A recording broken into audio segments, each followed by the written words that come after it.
भगवती शिक्षक प्रशिक्षण महाविद्यालय के ऑनलाइन क्लासेस में आपका स्वागत है। मैं भावना खंडेलवाल बीएड प्रथम सेमेस्टर के विषय बचपन और वृद्धि के प्रकरण किशोर विकास के बारे में आज यहाँ पर अध्ययन कराऊंगी। किशोर विकास। किशोरावस्था का अर्थ। मानव विकास की सबसे विचित्र एवं जटिल अवस्था किशोरावस्था है। इसका काल 12 वर्ष से 18 वर्ष तक रहता है। इसमें होने वाले परिवर्तन बालक के व्यक्तित्व के गठन में महत्वपूर्ण योग प्रदान करते हैं। अतः शिक्षा के क्षेत्र में इस अवस्था का विशेष महत्व है। इस संबंध में E.A. कैलपैट्रिक ने भी लिखा है कि इस बात पर कोई मतभेद नहीं हो सकता कि किशोरावस्था जीवन का सबसे कठिन काल है, क्योंकि किशोरावस्था में बालक को कई प्रकार की शारीरिक, सामाजिक, संवेगात्मक समस्याओं का सामना करना पड़ता है। अतः किशोरावस्था को सबसे विचित्र और जटिल अवस्था माना गया है। किशोरावस्था के लिए आंग्ल भाषा में एक शब्द प्रयोग किया जाता है जिसे एडोलसेंस कहा जाता है। एडोलसेंस जो है वो अंग्रेजी, जो किशोरावस्था है वो अंग्रेजी के एडोलसेंस का हिंदी रूपांतर है। एडोलसेंस शब्द लैटिन भाषा के एडोल्सियर से बना है, जिसका अर्थ है परिपक्वता की ओर बढ़ना या फिर वृद्धि करना। अर्थात किशोरावस्था को अत्यधिक वृद्धि और विकास की अवस्था जाना और समझा जाता का काल। कॉल ने अपनी पुस्तक में बालक के 7 अवस्थाओं से होकर जाता हुआ बताया है। शेषवावस्था जन्म से 2 वर्ष की अवस्था होती है। प्रारंभिक बाल्यावस्था 2 से 5 वर्ष की अवस्था होती है। मध्य बाल्यावस्था 6 से 12 वर्ष। उत्तर बाल्यावस्था 13 से 14 वर्ष। प्रारंभिक किशोरावस्था 15 से 16 वर्ष। मध्य किशोरावस्था 17 से 18 वर्ष। उत्तर किशोरावस्था 19 से 20 वर्ष बताई है। सेल व रोज ने किशोरावस्था को 12 से 18 वर्ष के काल में बांटा है। E.V. हरलोक के अनुसार किशोरावस्था 11 से 21 वर्ष की अवस्था होती है। कोलसनिक के अनुसार किशोरावस्था 12 से 21 वर्ष तक की अवस्था मानी गई है। निष्कर्ष रूप में हम कह सकते हैं कि 12 वर्ष से 19 वर्ष तक का काल किशोरावस्था के उपनाम। किशोरावस्था को बसंत काल भी कहा जाता है। इसके साथ ही किशोरावस्था स्वर्ण काल भी कहा जाता है। किशोरावस्था को टीन एज भी कहा जाता है। इस अवस्था में पहुंचने पर बालक और बालिकाओं में शारीरिक, मानसिक, बौद्धिक, संवेगात्मक और भावनात्मक परिवर्तन बहुत ही तीव्र गति से हुआ करते हैं। इसलिए इसे तूफानों की अवस्था भी कहा जाता है। इसे बसंत ऋतु भी कहा जाता है। किशोरावस्था के बारे में व्याख्याएं दी गई है, जिसमें क्रो एंड क्रो के अनुसार किशोरावस्था वर्तमान की शक्ति और भविष्य की आशा प्रस्तुत करती है। रोज के अनुसार किशोरावस्था के लोग सेवा के आदर्शों की स्थापना एवं पोषण करते हैं। किलपैट्रिक के अनुसार इस बात पर कोई मतभेद नहीं हो सकता कि किशोरावस्था जीवन का सबसे कठिन काल है।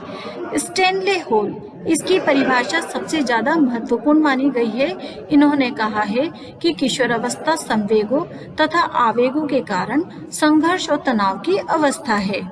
वैलेंटाइन के अनुसार घनिष्ठ व व्यक्तिगत मित्रता उत्तर किशोरावस्था की विशेषता है। जर्शील्ड के अनुसार किशोरावस्था बाल्यावस्था से निकलकर आई परिपक्व। किशोरावस्था की विशेषताएं। पहला है विकासात्मक विशेषताएं। किशोरावस्था में बालक का सर्वांगीण विकास होता है। वह शारीरिक, मानसिक और संवेगात्मक आदि क्षेत्रों में विकास के चरमोत्कर्ष पर होता है। किशोरों में इसी समय पुरुषत्व और नारीत्व संबंधी विशेषताएं भी प्रकट होने लगती है। इसलिए वे स्वयं अपने अपने समूहों में नियंत्रित होते चले जाते हैं। जैसा कि कोलसनिक बोलते हैं कि किशोरावस्था एवं किशोरियों को अपने शरीर एवं स्वास्थ्य की विशेष चिंता रहती है। किशोरों के लिए बलशाली, स्वस्थ और उत्साही बनना एवं किशोरियों के लिए अपनी आकृति को स्त्रीत्व आकर्षण प्रदान करना महत्वपूर्ण होता है। इसी प्रकार से किशोर एवं किशोरियों में मानसिक क्षमताओं का पूर्ण विकास हो जाता है। बुद्धि की स्थिरता, कल्पना शक्ति का बाहुल्य, तर्क शक्ति की प्रचुरता, विचार में परिपक्वता और विरोधी मानसिक दशाएं आदि मानसिक विशेषताओं का विकास हो जाता है। शारीरिक एवं मानसिक विकास का उनके संवेगात्मक विकास पर भी प्रभाव पड़ता है। इस आयु के किशोर एवं किशोरियां भावनात्मक एवं रागात्मक जीवन व्यतीत करते हैं। वे अपने निश्चय के समक्ष सामाजिक मान्यताओं की भी परवाह नहीं करते, क्योंकि उनका मन और तन उद्वेगात्मक शक्ति से परिपूर्ण रहता है। दूसरी है आत्मसम्मान की भावना। किशोरावस्था में आत्मसम्मान के भाव स्वतः ही वृद्धि हो जाती है। किशोर समाज में वही स्थान प्राप्त करना चाहते हैं जो बड़ों को प्राप्त है। इसलिए आत्मनिर्भर बनना, नायकत्व करना, प्रत्येक कार्य करने को तैयार रहना और महान पुरुषों की नकल करना आदि आयामों को किशोर प्रकट करते हैं। वे स्वयं को पूर्ण समझते हैं, सभी कार्यों को करने की क्षमता रखते हैं। उनको माता पिता या अन्य किसी व्यक्ति के संरक्षण में रहना स्वीकार नहीं होता।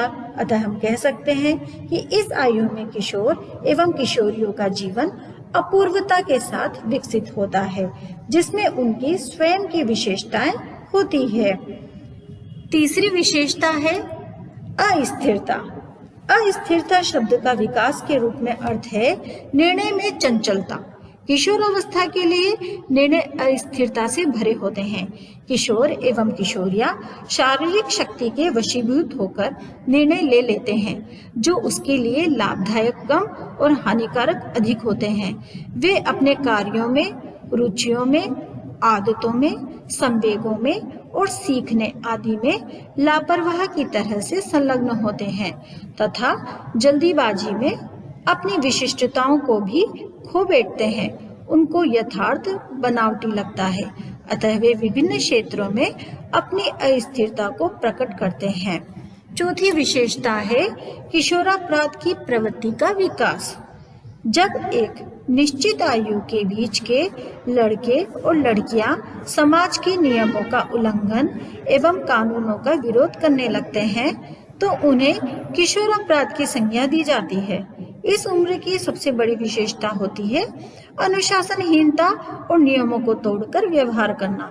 इस अवस्था में जीवन दर्शन का निर्माण, मूल्यों का बनना, आशाओं का पूरा न होना, असफलता, प्रेम की तीव्र लालसा और अदम्य साहस आदि विशेषताओं के वशीभूत होकर किशोर स्वयं को अपराधी मनोवृत्ति का बना लेता है और उसी के द्वारा अपने अहम की तुष्टि करता है।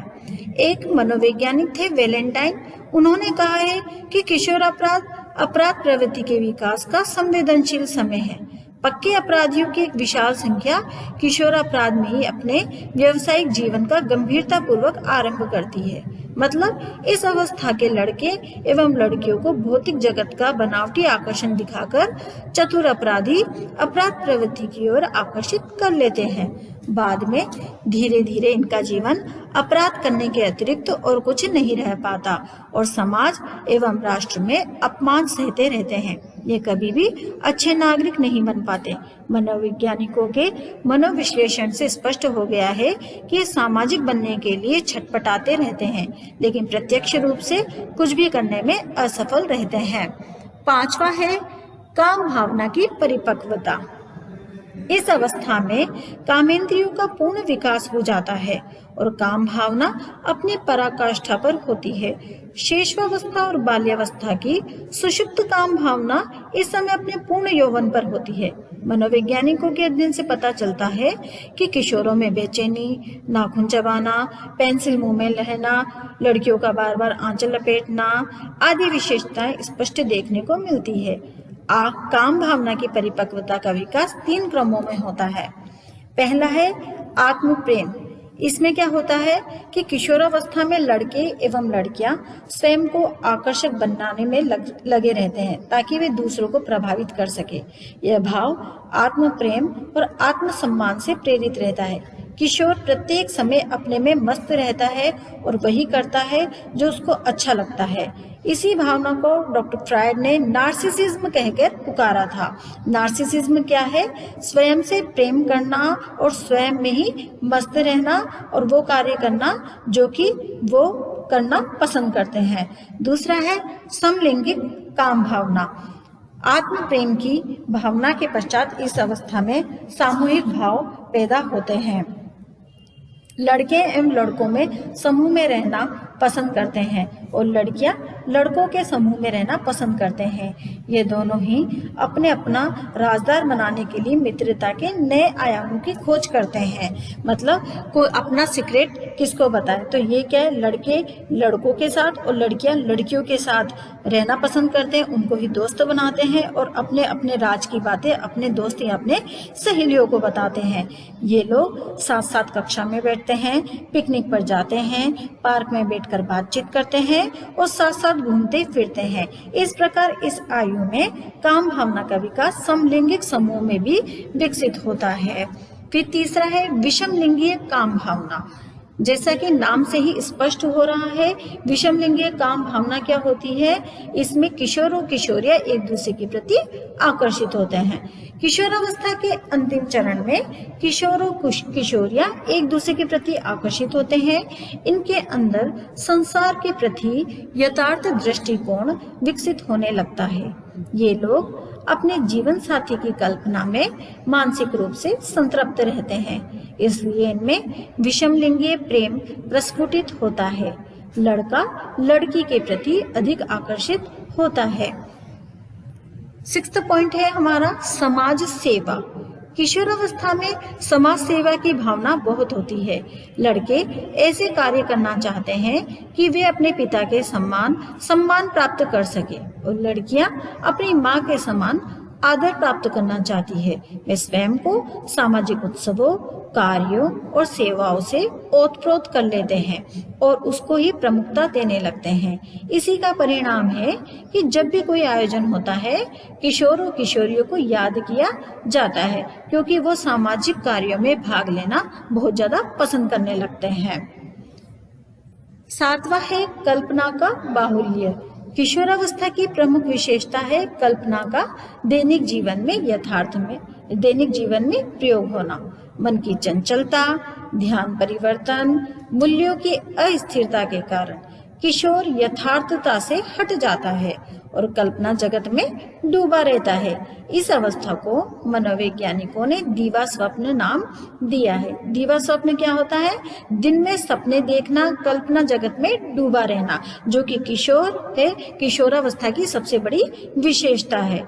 जब भी कोई वर्तमान से अनभिज्ञ होकर कल्पनात्मक महलों की दुनिया के स्वप्न देखना प्रारंभ कर देता है तो इस अवस्था को उसकी दीवा स्वप्न की अवस्था कहा जाता है। इस विशेषता के कारण व्यक्ति में भावात्मक मूल्यों का विकास होता है, जो कवि, कलाकार, नाटककार, उपन्यासकार, चित्रकार, संगीतकार आदि के व्यक्तित्व में ढालने में सहायक होते हैं। फिर है धार्मिक भावों का उदय। शेषवावस्था की स्वार्थ भावना किशोरावस्था में सामाजिक भावना यानी दूसरों की सहायता के द्वारा सुख अनुभव करने में परिवर्तित हो जाती है। इसी समय किशोर एवं किशोरियां धार्मिक भावना एवं अलौकिकता में विश्वास करने को उत्सुक रहते हैं। वे अपने को मानव समाज के लिए अर्पण करने के लिए तैयार होते हैं। उनको एक नई ज्योति दिखलाई देती है जो भविष्य का मार्गदर्शन करती है। धीरे धीरे वो उनको आत्मसात करते हैं और स्वयं को ईश्वरीय शक्ति के प्रति आस्थावान बनाना प्रारंभ कर देते हैं। इसी के फलस्वरूप आत्म सचेतन, स्वयं संयम है, नियंत्रण है, कर्तव्य पालन, समाज सेवा के भाव आदि महान व्यवहारिक क्रियाएं प्रारंभ होती है। अतः किशोरावस्था में धार्मिक भावनाएं प्रकट होकर अपना प्रभाव स्थायी बनाती है। नेक्स्ट पॉइंट है हमारा स्वाभाविकता का विकास। जब कोई व्यक्ति अपने कार्यों एवं व्यवहारों में नवीनता प्रकट करना प्रारंभ कर देता है, जो दूसरों के कार्यों और व्यवहारों से भिन्न होती है और अपूर्वता की परिचायक होती है, तो इसे व्यक्ति की स्वाभाविकता कहा जाता है। इस अवस्था में लड़के लड़कियां इसलिए दूसरों को आकर्षित करते हैं क्योंकि उसमें व्यक्ति की पहचान ही उनको जो पहचान है वो स्थापित करना जो है वो मुश्किल हो जाता है। इस शक्ति का विकास जिसमें तीव्रता जितना तीव्र होता है वही उतना ही अधिक सामाजिक बन जाता है। स्टैनले होल कहते हैं कि किशोरावस्था एक नया जन्म है।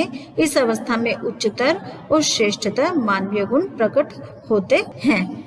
इस प्रकार से हमने किशोरावस्था का अर्थ, परिभाषा, किशोरावस्था के उपनाम, किशोरावस्था की विशेषताएं इस पीपीटी के अंदर पढ़ने का प्रयास किया था। मुझे आशा है कि आप सभी इस कक्षा से लाभान्वित हुए होंगे। इसी के साथ धन्यवाद।